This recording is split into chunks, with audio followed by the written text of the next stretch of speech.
बॉलीवुड है, मॉलीवुड है, टॉलीवुड है, तो बांग्लादेश फिल्म इंडस्ट्री को ढैलीवुड कहते हैं। DHALLYWOOD, ढैलीवुड। तो वहाँ ये ढैलीवुड के नाम से जाना जाता है। अब बांग्लादेश है तो जाहिर से इनकी फिल्में जो हैं वो बांग्ला भाषा में ही बनती हैं। और अभी की बात करूं तो वहाँ पे जो most popular actor Shakib Khan, ये एक्टर भी हैं, प्रोड्यूसर भी हैं, कभी कभी सिंगर भी, गाना भी गा लेते हैं। तो बहुत सारी फिल्में इंटरनेशनल एक्लेम भी हुई हैं बांग्लादेश की। 2010 के बाद फिर से फिल्म इंडस्ट्री ने थोड़ी सी रफ्तार पकड़ी बांग्लादेश की और इंडस्ट्री ठीक ठाक है। 100 से ज़्यादा वहाँ अच्छे अच्छे प्रोडक्शन हाउसेज हैं, जैसे अपने यहाँ चोपड़ाज, यश चोपड़ाज का हो, या फिर करण जौहर की फिल्म हो, या फिर राजू हिरानी की हो, सलमान खान प्रोडक्शन हाउस हो, रेड चिली शाहरुख खान की हो। तो इसी तरीके से बांग्लादेश में भी ऐसे बहुत सारे प्रोडक्शन हाउसेस हैं जो उनके नामचीन प्रोडक्शन हाउसेस हैं, जो बड़ी बड़ी फिल्में, बड़े बजट की फिल्में प्रोड्यूस करती हैं, बनाती हैं। उनमें Impress Telefilms, Khona talkies, SK films, monsoon films, Jaaz multimedia, tiger media limited, दाभी pictures, Fatman films, Bongo BD, इस तरह के सारे प्रोडक्शन हाउसेस हैं। शाकिब खान का भी शायद अपना है, जो वहाँ के बहुत ही पॉपुलर हीरो एक्टर हैं। तो फिल्म इंडस्ट्री वहाँ की है, लेकिन जो जिस तरीके से अगर कंपैरिजन आप करेंगे, जैसे पाकिस्तान की फिल्में भी हैं, वो उसका वो स्टैंडर्ड नहीं है जो इंडिया की फिल्मों का, हॉलीवुड का है। हाँ, उनके सीरियल्स बड़े अच्छे होते हैं पाकिस्तान के, जो उनकी कहानियाँ सीरियल्स के मुकाबले में वो हमसे कहते हैं कि ज़्यादा बेहतर है। फिल्मों के मुकाबले में ये उल्टा है। तो बांग्लादेश में भी है, लेकिन फिल्म इंडस्ट्री है। वहाँ के लोग आज भी, फिल्म उनका एक एंटरटेनमेंट का साधन है। अब तो इतने सारे ज़रिया हैं, OTT प्लेटफॉर्म है, तो नेट का ज़माना है, इंटरनेट का। आप दुनिया भर की फिल्में घर बैठ कर देख सकते हैं। तो इसी ढैलीवुड यानी कि बांग्लादेश फिल्म इंडस्ट्री की एक एक्ट्रेस, जिनका नाम है राइमा इस्लाम शीमू। राइमा इस्लाम शीमू ने पहली फिल्म 1998 में की थी, जिसका नाम था भर्तमान, और इस फिल्म से इन्होंने फिल्म इंडस्ट्री में कदम रखी। इसके बाद ये थिएटर आर्टिस्ट भी थी, चूँकि एक्ट्रेस थी ठीक ठाक। तो इन्होंने 50 से ज़्यादा प्ले में काम किया, कुछ टीवी शोज़ में काम किए, ज़िंदगी ठीक चल रही थी। फिल्म इंडस्ट्री में वहाँ आई, ढैलीवुड में काम किया। करीब 16 साल पहले फिर इन्हें मोहब्बत हो गई एक शखावत अली नोबेल नाम के शख्स से। तो शखावत अली नोबेल नाम के शख्स से मोहब्बत हुई। मोहब्बत के बाद दोनों ने शादी कर ली। शादी के बाद इन्हें 2 बच्चे हुए। और ये बांग्लादेश की राजधानी, और बांग्लादेश का जो फिल्म इंडस्ट्री है, जो उनकी ढैलीवुड, वो भी वहाँ ढाका में ही है, जैसे अपने यहाँ मुंबई में है। तो राइमा इस्लाम शीमू शखावत अली से शादी करने के बाद ढाका में ही, उनका पेशा भी वहीं प्रोफेशनल काम करती थी।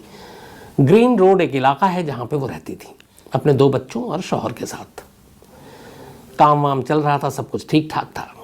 लास्ट संडे, ये जो कल गया उससे पहले, 16 जनवरी इतवार का दिन था, संडे का दिन, सुबह करीब 7:30 बजे राइमा इस्लाम शीमू को आखिरी बार देखा गया। इसके बाद राइमा गायब। पूरा संडे बीत गया। मंडे का दिन आता है। अब मंडे को, अब राइमा है नहीं। राइमा की जो एक सिस्टर है, जिनका नाम है फातिमा निशा, वो कॉल करती हैं, फ़ोन पे राइमा आती नहीं है। वो शखावत अली से पूछती हैं, वो कहती है कि वो तो सुबह निकली है, अब कहीं शूट पे जाना था, वो वहाँ पे भी नहीं पहुँची है, गायब है। तो संडे पूरा दिन इंतज़ार करते हैं ये लोग राइमा इस्लाम का। राइमा इस्लाम लौटती नहीं है। मंडे को सबसे पहले फातिमा निशा, जो राइमा की सिस्टर थी, वो पुलिस स्टेशन में जाके मिसिंग कंप्लेंट दर्ज करती हैं कि उनकी बहन गायब है, फ़ोन पे है नहीं। और इसी दौरान में उनके शौहर यानी उनके पति शखावत अली नोबेल, ये भी लोकल पुलिस में जाके राइमा की मिसिंग रिपोर्ट डायरी लिखाते हैं। कहते हैं कि वो 7:30 बजे घर से निकली थी, मतलब 7:30 से पहले उसे देखा था, 7:30 के बाद घर में किसी ने देखा नहीं, और बिना किसी को घर में बताए वो गायब हो गई। अब राइमा इस्लाम एक एक्ट्रेस, पुलिस के पास रिपोर्ट आती है, पुलिस तफ्तीश शुरू करती है। इसी दौरान में कोई शख्स पुलिस को बताता है कि ढाका के ही आउटस्कर्ट पे, बाहरी इलाके में एक जगह है किरानीगंज, ये वहाँ के मॉडल पुलिस स्टेशन के तहत पड़ता है। किरानीगंज के पास एक ब्रिज है जिसका नाम है अलीपुर ब्रिज। उससे करीब 300 मीटर्स दूर सड़क किनारे वहाँ पे एक झाड़ी है, सुनसान इलाका है। वहाँ 2 बोरियों में एक लाश पड़ी है। पुलिस मौके पे पहुंचती है, बोरी में लाश थी, बोरी का मुंह और लाश उस झाड़ी में फेंकी गई थी। पुलिस लाश को अपने कब्जे में लेती है और इसके बाद उसे अस्पताल ले जाती है। अस्पताल ले जाने के बाद वहाँ के मेडिकल कॉलेज में, ये सलीमुल्लाह मेडिकल कॉलेज है, hospital, medical college hospital Dhaka में, अच्छा खासा ये हॉस्पिटल है। वहाँ पे अब फातिमा निशा पहुँचती हैं, रायमा इस्लाम के शौहर पहुँचते हैं, पुलिस उन्हें लाश दिखाती है। फातिमा निशा लाश को देखकर ही रोने लगती हैं और कहती हैं उनकी बहन रायमा इस्लाम की लाश है। अब ये क्लियर हो गया था कि रायमा इस्लाम का कत्ल हो गया है। जिस्म पे चोट के बहुत सारे निशान थे, उसको देख के ये साफ था कि नेचुरल डेथ नहीं है। जिस तरह से बॉडी डंप की गई उससे भी साफ था कि ये कत्ल का मामला है। अब पुलिस ने पोस्टमार्टम के लिए लाश भेजने के बाद इस केस की तफ्तीश शुरू की। पुलिस के पास कोई क्लू नहीं। पहले शौहर से बातचीत की, बहन से पूछा। अब बहन ने भी कहा कि 16 साल हो गया, 16 साल दोनों ने लव मैरिज की थी, 2 बच्चे थे, काम धंधा भी ठीक चल रहा था। बीच में हाँ कोरोना था तो बहुत सारे film actor actress, production house, फिल्में, नाटक, ये सब फ्लोर पे रुकी हुई थी। लेकिन अब दोबारा हालात नॉर्मल हो रहे थे तो सब कुछ ठीक चल रहा था और रायमा कोई परेशान भी नहीं थी, फाइनेंशियली भी कोई इशू नहीं था। तो कौन दुश्मन हो सकता है, तो कोई जानकारी नहीं। अब ढाका पुलिस ने अपनी तफ्तीश शुरू की। सबसे पहले ढाका पुलिस ने उस बोरी को ध्यान से देखा जिस बोरी में रायमा की लाश मिली थी। बोरी का मुंह सिला हुआ था नायलन की रस्सी से। अब इसके बाद पुलिस ने रायमा के तमाम जो सबसे करीबी लोग हैं, पहले उनसे पूछताछ की, बहन से पूछताछ की, पति से पूछताछ की। कोई क्लू मिला नहीं। लेकिन पुलिस को शुरुआत से लग रहा था कि जो भी मामला है ये कुछ इनसाइडर का हाथ हो सकता है। पुलिस अब रायमा के घर जाती है और रायमा के घर में कुछ ऐसी चीज़ें ढूंढती है जिससे कत्ल के ऊपर रोशनी डाला जा सके, बट ऐसी कोई चीज़ नहीं मिलती। इसके बाद पुलिस रायमा की गाड़ी को देखने का फैसला करती है। घर में गाड़ी पार्क थी। वो गाड़ी जो है शखावत अली नोबेल भी यूज़ करते थे। अब पुलिस ने उस गाड़ी को खोला और गाड़ी की तलाशी ली। गाड़ी को तलाशी जब पुलिस ले रही थी तो गाड़ी का दरवाज़ा खोलते उन्हें अंदर से कुछ स्मेल आई। शायद कोई ऐसी चीज़ थी जिससे गाड़ी को साफ़ किया गया था और वो उसी सफाई की स्मेल थी। कुछ उसमें ऐसा डाला गया था, कुछ केमिकल, आमतौर पे जो गाड़ी को साफ़ सफाई के लिए करते हैं। फिर पुलिस ने फ्लोर से लेके सीट्स, हर एक चीज़ की तलाशी ली, अच्छे से देखा। अचानक उन्हें गाड़ी के अंदर एक नायलॉन की रस्सी का छोटा सा बंडल मिला। पुलिस ने उस नायलॉन की रस्सी का बंडल अपने पास ले लिया। इसके बाद पुलिस थाने में जाती है। जिस बोरी में लाश मिली थी रायमा इस्लाम की, उस बोरी का जो मुंह सिला हुआ था जिस नायलॉन की रस्सी से, पुलिस उस रस्सी को और इस कार से बरामद रस्सी को आपस में मिलाती है और मैच कर जाता है। पता चलता है कि ये इसी बंडल की रस्सी है जो बोरी का मुंह जिससे सिला गया था।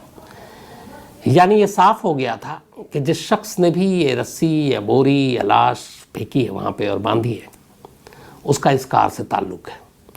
अब 2 ही चीज़ें हैं, रायमा इस्लाम की कार और उसका पति यूज़ करता है। रायमा इस्लाम अब जिंदा नहीं, पति यहाँ पर है।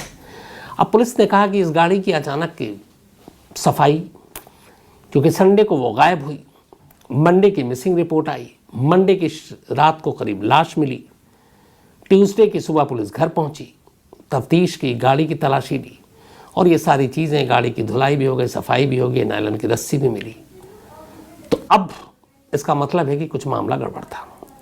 इसके बाद पुलिस ने शखावत अली नोबेल से पूछताछ करने का फैसला किया।